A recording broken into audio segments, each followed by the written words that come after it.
सांगते. फर्स्ट बी cross check करून झालं आपलं. नंतर ना ए पाहिला,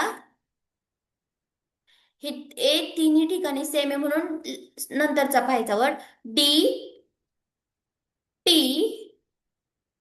सी. एबीसीडी नुसार ह्या तिन्हींचा जर विचार केला, डी डी टी सी, तर ए बी सी, सी वाला फर्स्ट नंबरला येतो म्हणून हा वर्ड माझा फर्स्ट नंबरला येणार आहे. ह्याचं झालं सॉल्व. आपल्याला फर्स्ट नंबरचाच वर्ड पाहायचा आहे म्हणून हा फर्स्ट नंबरलाच येणार आहे. नंतर ना आपण पाहूया, मी सगळेच सांगते.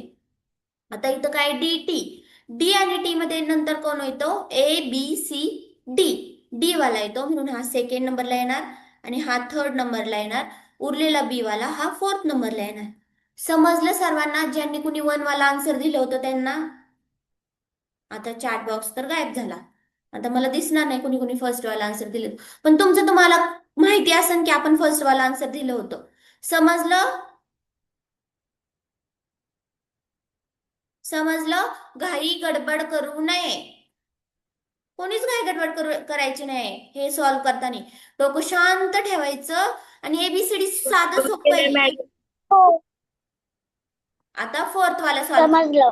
फोर्थचा आन्सर सर्वांनी चॅट चॅट बॉक्सला टाकायचंय.